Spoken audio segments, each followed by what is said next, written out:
Hello friends, मैं अनामिका सिंह स्वागत करती हूँ एक बार फिर से आप सबका अपने YouTube channel hi fi study में। आप सभी को पता होगा यह हमारा फाउंडेशन बैच चल रहा है। यह फाउंडेशन बैच किस किस के लिए है? एनटीपीसी, रेलवे के किसी भी एग्ज़ाम, एसएससी का कोई भी एग्ज़ाम, यहाँ तक कि स्टेट पीसीएस तक के सिलेबस को इस वीडियो में कवर किया गया है। दोस्तों, इसके पहले हमने आपको बायोलॉजी में सेल, जेनेटिक और डाइजेस्टिव सिस्टम बताया है। आज का हमारा टॉपिक जो है वह एक्सक्रीटरी सिस्टम अर्थात उत्सर्जन तंत्र है। आज हम पढ़ेंगे एक्सक्रीटरी सिस्टम क्या है, इसके क्या क्या फंक्शन है, हमारी बॉडी से मल मूत्र कैसे बाहर निकलते हैं, किस प्रक्रिया के द्वारा रक्त को शुद्ध किया जाता है, वह सब एक्सक्रीटरी सिस्टम उत्सर्जन तंत्र के अंतर्गत आता है। आपको पता होगा कि हमारी जो कोशिकाएं हैं, हमारे अंदर जो कोशिकाएं हैं वह लगातार अपना कार्य करती रहती हैं। जब यह अपना कार्य करती हैं तो हम जो कुछ भी खाते पीते हैं, ज़रूरी नहीं है कि वह सब कुछ अच्छा ही खाएं, वह हमारे शरीर के लिए यूजफुल ही हो। कुछ चीज़ें ऐसी भी होती हैं जो फैकल मैटर के रूप में बाहर निकलती हैं, अपशिष्ट पदार्थ के रूप में शरीर से बाहर निकाल दी जाती हैं। तो वह कोशिकाओं द्वारा ही रक्त प्रवाह के माध्यम से बाहर निकाल दी जाती हैं। क्यों निकाल दी जाती हैं? क्योंकि यह हमारे शरीर के लिए विषैले होते हैं, यह हमारे शरीर के बॉडी पार्ट्स को नुकसान पहुंचाते हैं। जिनकी हमारे शरीर को आवश्यकता नहीं होती है उन्हें हम एक्सक्रीटरी सिस्टम द्वारा अपशिष्ट पदार्थों को बाहर निकाल देते हैं, और जिनकी हमें आवश्यकता होती है उसे हम रक्त के माध्यम से पूरे बॉडी में पहुंचा देते हैं। किन पदार्थों की हमें आवश्यकता होती है तथा किन पदार्थों को हम बाहर निकालते हैं, यह सब कुछ डाइजेस्टिव सिस्टम के दौरान हमने आपको बताया था। जीवित कोशिकाओं की कोशिकाओं में उत्पन्न कचरे को हटाने की प्रक्रिया को ही उत्सर्जन कहा जाता है। अर्थात जो भी फैकल मैटर के रूप में जो भी हमारी बॉडी में है, जीवित कोशिकाओं में है, कोई भी जीव जंतु, कोई भी पशु पक्षी, कोई भी ह्यूमन, इसके बॉडी में जितने भी अपशिष्ट पदार्थ हैं उनको शरीर से बाहर निकालने की प्रक्रिया ही एक्सक्रीशन कहलाती है, अर्थात उत्सर्जन कही जाती है। उत्सर्जन जो है या एक्सक्रीटरी सिस्टम द्वारा उत्सर्जन की पूरी प्रक्रिया पूर्ण होती है, यानी उत्सर्जन प्रणाली के द्वारा ही उत्सर्जन की पूरी प्रक्रिया पूरी होती है। अब एक्सक्रीटरी सिस्टम क्या है? जैसे हमने आपको बताया कि डाइजेस्टिव सिस्टम जो है वह अनेक प्रकार के पार्ट्स से मिलकर एक सिस्टम का निर्माण होता है, उसी तरह एक्सक्रीटरी सिस्टम है, अनेक प्रकार के पार्ट्स से मिलकर एक एक्सक्रीटरी सिस्टम बना हुआ है। आपको पता होगा कि हमारे शरीर से जो सबसे ज़्यादा अपशिष्ट पदार्थ के रूप में बाहर निकलता है वह कार्बन डाइऑक्साइड और यूरिया के रूप में हमारे शरीर से बाहर निकलता है। कार्बन डाइऑक्साइड हमारे बॉडी में कहाँ आ गया? आपको पता है? आप सोचेंगे कि अब हमारे बॉडी में कार्बन डाइऑक्साइड कहाँ से आ गया? तो कार्बन डाइऑक्साइड जो है वह श्वसन की प्रक्रिया से हमारे बॉडी में जाता है। आपको पता है हमारे इन्वायरमेंट में अनेक प्रकार की गैसें हैं, यह हमारे बॉडी में श्वसन की प्रक्रिया से जाता है, और हम यकृत में अप्रयुक्त प्रोटीन के अपघटन द्वारा निर्मित होता है। यकृत में जो प्रोटीन प्रयुक्त होने वाला रहता है वह तो ब्लड में मिल जाता है, लेकिन जिसका कोई यूज नहीं रहता है वह कार्बन डाइऑक्साइड का निर्माण कर देता है। यह मानव उत्सर्जन के कुछ प्रमुख अंग हैं। किडनी जो है वह एक्सक्रीटरी सिस्टम का सबसे मेन पार्ट होता है। दूसरा है यूटेरस, जिसे हम मूत्र नलिका कहते हैं। तीसरा है मूत्राशय, जिसे यूरिनरी ब्लैडर कहते हैं। चौथा है मूत्र मार्ग, जिसे यूरेथ्रा कहा जाता है। अब हम एक एक करके इनके बारे में पढ़ेंगे। पहले हम देखेंगे मानव शरीर में अपशिष्ट पदार्थ कहाँ कहाँ से निकलते हैं। तो आपको पता है कि हमारे शरीर में जो है वह छोटे छोटे छिद्र पाए जाते हैं। हमारी त्वचा की ऊपरी परत में छोटे छोटे छिद्र पाए जाते हैं, जिससे जो पानी के रूप में अपशिष्ट पदार्थ पसीना के रूप में हमारे शरीर से वेस्ट मैटर जो होता है वो बाहर निकल जाता है। दूसरा जो है जल वाष्प और कार्बन डाइऑक्साइड, ये फेफड़ों से निष्कासित किए जाते हैं। तीसरा है अतिरिक्त पानी, जैसे आप सभी को पता है कि एक स्वस्थ प्राणी को दिन में 7 से 8 लीटर पानी पीना चाहिए, लेकिन जो वह मूत्र के माध्यम से त्याग करता है वह 1 से 2 लीटर या 2.5 लीटर तक ही त्याग करता है, तो उसी को अतिरिक्त पानी कहा जाता है। बाकी का पानी हमारी बॉडी जो है वो एब्जॉर्ब कर लेती है, अतिरिक्त पानी के रूप में मूत्र मार्ग से हमारे शरीर से बाहर निकल जाता है। और चौथा है अघोषित खाद्य सामग्री, यानी मल के रूप में जो हमारे शरीर से बाहर निकलता है उसे हम अघोषित खाद्य सामग्री के रूप में जानते हैं। अब हम देखेंगे उत्सर्जन के प्रकार कौन कौन से हैं, टाइप्स ऑफ एक्सक्रीशन कौन कौन से हैं। तो पहला जो है वह अमोनिया का उत्सर्जन होता है, दूसरा यूरिया का उत्सर्जन होता है, और तीसरा जो होता है वह यूरिक अम्ल का उत्सर्जन होता है। अमोनिया का उत्सर्जन क्या है? इसके अंतर्गत नाइट्रोजन का उत्सर्जन प्रमुखतः अमोनिया के रूप में होता है। अर्थात जो नाइट्रोजन का उत्सर्जन होता है, जो नाइट्रोजन हमारी बॉडी से बाहर निकलती है वह अमोनिया अमोनिया के रूप में निकलती है। जैसे आपको पता होगा मछलियाँ जो है वो पानी पीती हैं और पानी ही उत्सर्जी पदार्थ के रूप में बाहर निकालती हैं।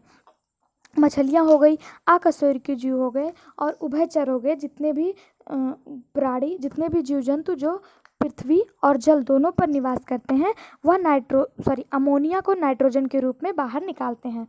नाइट्रोजन जो है या अमोनिया के रूप में बाहर निकालते हैं। यूरिया उत्सर्जन क्या है? यूरिया उत्सर्जन, इसके अंतर्गत नाइट्रोजन का उत्सर्जन मुख्यतः यूरिया के रूप में किया जाता है।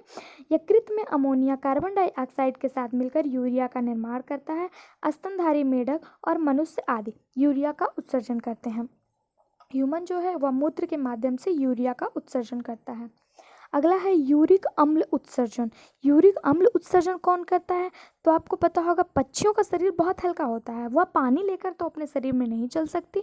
उनको पानी मुश्किल से वो 4-5 बूंदें ही दिन भर में पीती हैं, घंटे 2 घंटे में पीती हैं, तो उनके अंदर पानी की बहुत ज़्यादा कमी होती है। सरीसृप कीट पतंगों के अंदर पानी की बहुत ज़्यादा कमी होती है, तो वो यूरिक अम्ल का उत्सर्जन करते हैं। नाइट्रोजन का जो उनका पार्ट होता है वह यूरिक अम्ल के रूप में शरीर से बाहर निकलता है। यूरिक अम्ल शरीर में जल की आवश्यक मात्रा का ह्रास करता है। अब हम पढ़ेंगे किडनी के बारे में। किडनी जो है वो हमारे स्क्रीटरी सिस्टम का सबसे महत्वपूर्ण पार्ट है। या आपके सामने एक वेल डेवलप्ड किडनी को दिखाया गया है। किडनी मानव उत्सर्जन प्रणाली का मुख्य अंग है। से हमने आपको बताया उत्सर्जन में सबसे ज़्यादा महत्वपूर्ण भूमिका किडनी ही निभाती है। वह मनुष्य के प्राथमिक उत्सर्जन अंग के रूप में माना जाता है। किडनी को 3 भागों में बांटा गया है, एक बाहरी परत, दूसरा आंतरिक परत और तीसरा जो है वो जो मूत्र को गुदे से मूत्रवाहिनियों तक ले जाने के लिए जिम्मेदार होती हैं, उसे हम वृक्कश्रोणि कहा जाता है। अगर किडनी के 3 पार्ट पूछ लिए जाए, किडनी के 3 पार्ट कौन कौन से हैं, तो रीनल कॉर्टेक्स, रीनल मेडुला और रीनल प्लेविस के नाम से इसे जाना जाता है, जिसे हम हिंदी में वृक्क प्रांतस्था, वृक्क मज्जा और वृक्कश्रोणि के नाम से भी जानते हैं। या किडनी का एक माइक्रोस्कोपिक चित्र कटा हुआ आधा भाग आपके सामने दिखाया गया है। या किडनी के पार्ट्स होते हैं। वृक्क जो है, किडनी जो है, यह सिर्फ पीठ में पसलियों के नीचे होता है और एक दोनों तरफ होता है, अर्थात हमारी पीठ की जो पसलियां हैं या उनके नीचे दोनों साइड में लगा होता है। हमारा जो ब्लड है वह किडनी से ही फिल्टर होकर बाहर निकलता है। हमारा जो ब्लड है वह किडनी में लगातार जाता रहता है। वृक्क की कार्यात्मक इकाई नेफ्रॉन कहलाती है। यानी वृक्क का जो कार्य करने का संरचना, जो फंक्शनल यूनिट है, वह नेफ्रॉन के रूप में जानी जाती है। वृक्क की धमनी गंदे रक्त में अपशिष्ट पदार्थों को वृक्क में लाती है। वृक्क की जो आर्टरीज़ हैं, जो रीनल आर्टरीज़ हैं, वह जो ब्लड में गंदा पदार्थ होता है उसको किडनी में लाती हैं। किडनी इसको प्योरीफाई करता है। ब्लड को प्योरीफाई करने का कार्य कौन करता है? किडनी करता है। किडनी इसको प्योरीफाई करता है और अपशिष्ट पदार्थों को बाहर निकालने में मदद करता है। किडनी का कार्य रक्त से जहरीले पदार्थ, यूरिया, अन्य अपशिष्ट लौड़ों और अतिरिक्त पानी को निकालना और मूत्र नामक पीले तरल के रूप में बाहर निकालना होता है। साफ रक्त गुदे की नस या गुदे की नस से दूर ले जाया जाता है। यानी साफ रक्त जो होता है वह किडनी से दूर ले जाया जाता है और पूरी बॉडी में फैला दिया जाता है, और जो अपशिष्ट रक्त होता है वह मूत्र के माध्यम से शरीर से बाहर निकल जाता है। अब अगला आता है नेफ्रॉन क्या है। नेफ्रॉन को हम हिंदी में वृक्कराणु कहते हैं। नेफ्रॉन होता क्या है? प्रत्येक किडनी में 1 मिलियन नेफ्रॉन पाए जाते हैं। ये गुदे की में धागे की तरह संरचना होती है। नेफ्रॉन का मुख्य कार्य गुदे के तरल पदार्थों को छानने में मदद करता है, अर्थात नेफ्रॉन जो होता है वह हमारे शरीर में एक छन्नी का कार्य करता है जो ब्लड को प्योरीफाई करने में यूज़ होता है। नेफ्रॉन के कई पार्ट्स हैं। नेफ्रॉन के भाग जो है वो बोमल कैप्सूल है। नेफ्रॉन के ऊपरी सिरे पर एक कप के आकार का बैग होता है जिसे बोमल कैप्सूल कहा जाता है। बोमल कैप्सूल ट्यूब के निचले सिरे को ट्यूब्यूल्स कहा जाता है और ये 7 नेफ्रॉन का निर्माण करते हैं। एक ट्यूब्यूल्स एक छोर बोमल कैप्सूल से जुड़ा होता है और दूसरा किडनी के मूत्र संग्रह से जुड़ा होता है। आपको हम दिखा दें, या आप देख रहे हैं ये जो आपको एक सी के आकार की नलिका दिख रही है, इसी को बोमल ट्यूब्यूल्स कहा जाता है। ये जो जालीनुमा संरचना है यही आपकी नेफ्रॉन कहलाती है। ये जो जालीनुमा संरचना आपको दिख रही है, धागे नुमा संरचना, यही नेफ्रॉन कहलाता है। फिर नेफ्रॉन का ही दूसरा पार्ट है ग्लोमेरुलस। ग्लोमेरुलस क्या है? यह बोमल कैप्सूल में रक्त कोशिकाओं का एक बंडल के रूप में स्थित है तथा ग्लोमेरुलस का एक सिरा रीनल आर्टरी से जुड़ा हुआ है। रीनल आर्टरी क्या है? रीनल आर्टरी वो आर्टरी जो इम्प्योर ब्लड को किडनी तक ले जाती है, जो यूरिया कचरे के युक्त गंदे रक्त को उसमें लाता है और दूसरा छोर यूरिया साफ रक्त को करके यह पूरे बॉडी में पहुंचाने का कार्य करता है। कौन? Renal vein. आर्टरी जो है वो गंदे रक्त को लाता है और वेन जो है वह शुद्ध रक्त को पूरे बॉडी में पहुंचाने का कार्य करता है। किसके द्वारा? ग्लोमेरुलस के द्वारा। केवल रक्त में मौजूद पदार्थ जैसे ग्लूकोज, अमीनो एसिड, लवण, यूरिया और पानी आदि के छोटे अणु इसके बीच से गुजरते हैं और बोमल कैप्सूल में फिल्ट्रेट के रूप में एकत्रित हो जाते हैं। जो हमारा बोमल कैप्सूल है उसमें एक फिल्ट्रेट के रूप में या एक फिल्ट्रेट का कार्य करता है, वहाँ पर सारे एकत्रित हो जाते हैं।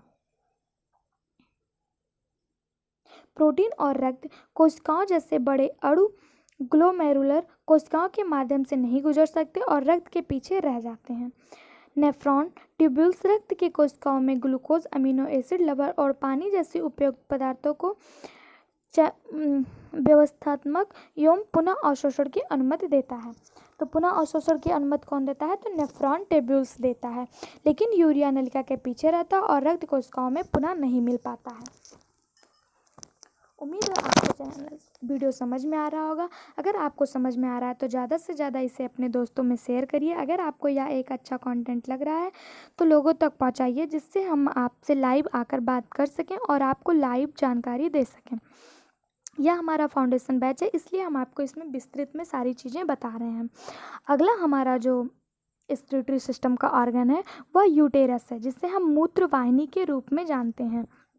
यह जो है एक पतली नली के आकार की पेशी होती है जो किडनी से मूत्राशय तक मूत्र को ले जाती है। यूटेरस का बस इतना ही कार्य है कि किडनी जब ब्लड को फिल्टर कर देती है और अपशिष्ट पदार्थों को यूटेरस जो है वह मूत्र नली के मूत्राशय तक ले जाने का कार्य मूत्र वाहिनियाँ ही करती है। यूटेरस का ही कार्य होता है। अब मूत्राशय क्या होता है, यानी यूरिनरी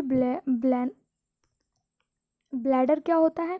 यह एक थैली सी संरचना होती है जो चिकनी मांसपेशियों की परत के साथ पंक्तिबद्ध होती है और मूत्र के भंडारण के लिए जिम्मेदार होती है, जब तक कि इसे शरीर से बाहर न निकाला जाए।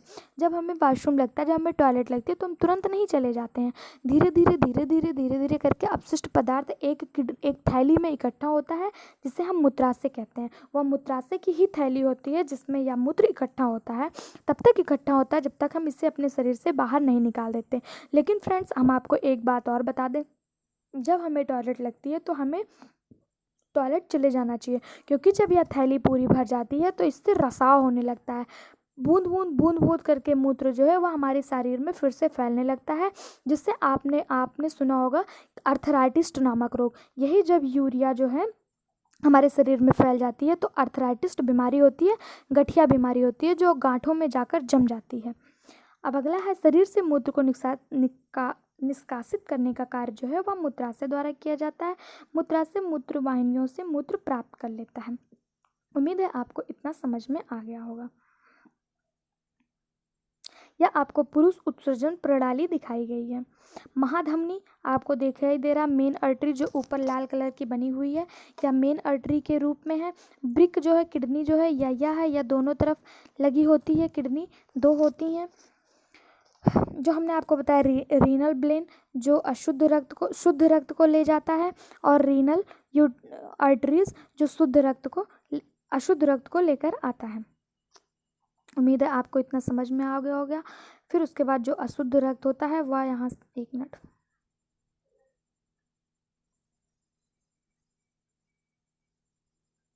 अशुद्ध रक्त जो होता है वह यहाँ से बहता हुआ यहाँ पर आता है मूत्र वाहिनियों में। यहाँ पर एक थैलीनुमा संरचना लगी होती है जहाँ पर सारा बूंद बूंद कर स्टोर होता है, और फिर मूत्राशय द्वारा इसे बाहर ले जाया जाता है और मूत्र मार्ग द्वारा इसे बाहर निकाल दिया जाता है। उम्मीद है आपको एक्सक्रीशन का यह सिस्टम समझ में आया होगा। अब आता है मूत्र मार्ग क्या है। मूत्र मार्ग एक ट्यूबनुमा संरचना होती है जो मूत्राशय से निकलती है और मूत्र को बाहर निकालने के लिए कार्य करती है। यूरिन को बाहर निकालने का कार्य कौन करता है? या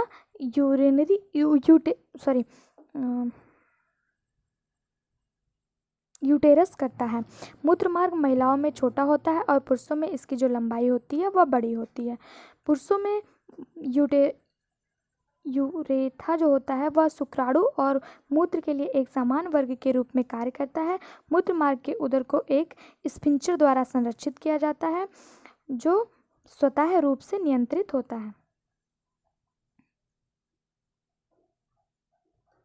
अब हम देखेंगे हमारे यूरिन में कौन कौन से कंपोनेंट पाए जाते हैं, कौन कौन से कितने कितने मात्रा में पाए जाते हैं। तो यूरिन के जो बेसिक कंपोनेंट हैं वह सबसे ज़्यादा मात्रा में जो पाया जाता है वह वाटर होता है। वाटर जल जो होता है वह 95% हमारे यूरिन में मौजूद होता है। फिर यूरिया होता है जिसका 2% यूरिन में मौजूद होता है। प्रोटीन, वसा और शर्करा या 1.3% होता है। यह बेसिक कॉन्सेप्ट हैं जो अक्सर पेपर में पूछ लिए जाते हैं या एक्चुअल फैक्ट है, इसको याद करना पड़ेगा। इसको बताने से ही सिर्फ काम नहीं चलेगा, इसको हमें रटना पड़ेगा जो हमारे यूरिन कंपोनेंट हैं। अब इसके आगे का वीडियो हम आपको नेक्स्ट वीडियो में बताएंगे। उम्मीद है आपको यहाँ तक का वीडियो समझ में आ गया होगा। अगर आपको पसंद आया हो, एक्सक्रीटरी सिस्टम समझ में आया हो तो चैनल को लाइक, शेयर और सब्सक्राइब करें। वीडियो को देखने के लिए बहुत बहुत धन्यवाद।